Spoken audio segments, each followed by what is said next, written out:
Hello, thanks for joining me. This is my second video about English language learning.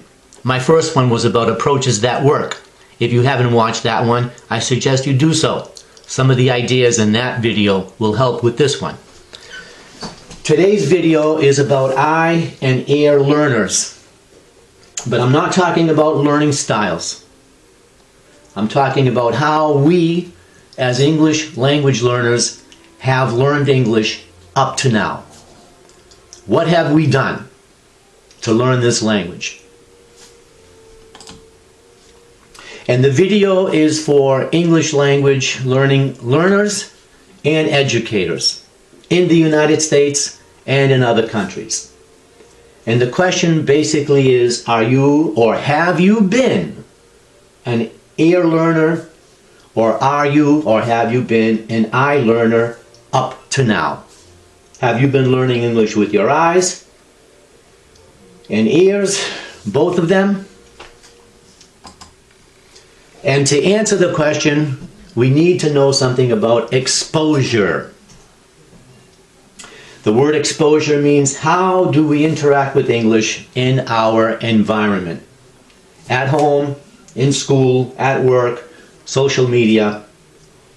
And what kind of English do we interact with? Is it correct? Is it incorrect? Is it academic? Or is it non-academic?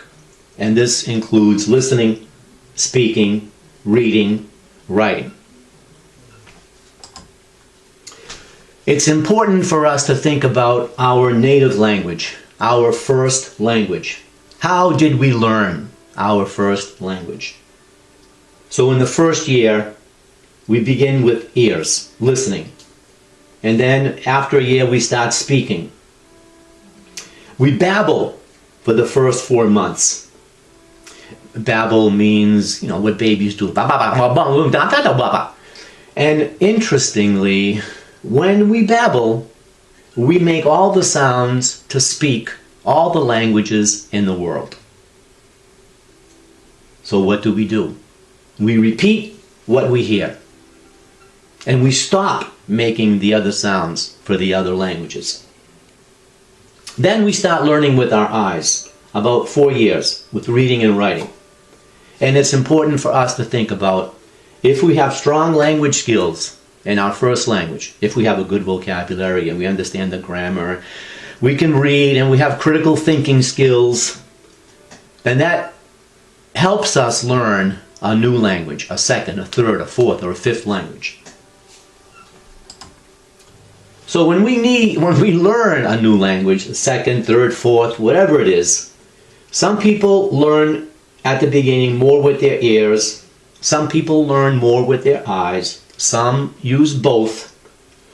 And from my experience many years ago, almost all of my students were eye learners.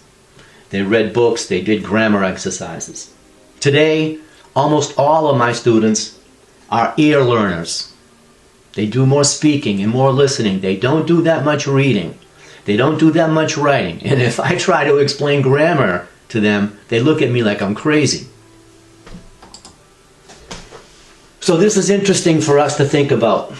Before the age of 12, when or if we learn more than one language, both of those languages go to the same part of our brain. But, however, after the age of 12, when we learn a second, a third, or a fourth language, our brain develops a separate part in our brain for that new language.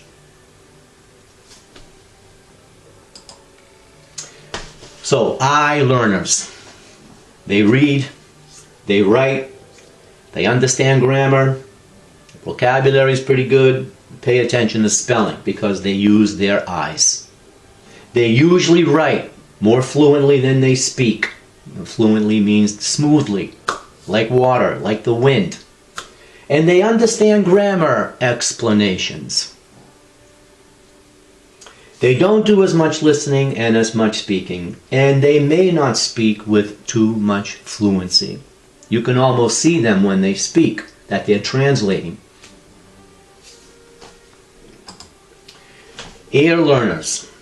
They listen, they watch, movies, videos, TV. They speak at school, with at their jobs, with their friends. They'll speak with anyone, and they're not afraid to make mistakes. They become fluent quickly. More fluency with speaking than writing. They don't do as much reading or as much writing, and they don't pay attention to as much grammar. So for the ear learner, there, 3 different words with the same pronunciation and different meaning. But for them, for the eye learner, they're all the same. Your, again, another 2 words that have different spellings and different meanings, but for them, they're the same. The ear learner uses gonna, have to, wanna more frequently, and grammatical explanations are usually confusing for ear learners. Then the other important question for us to ask and answer, both learners and educators: where have we been learning English? In an English-speaking country, most likely we've been learning with our ears, especially the Generation 1.5 learner. And Generation 1.5 are teenagers. They live in one country and then they come to the United States. They're focused on making friends, so they don't pay as much attention to the reading and writing and the grammar. But the exposure is the key for all of us. In a non-English speaking country, people probably learn more with their eyes. But again, exposure is the key.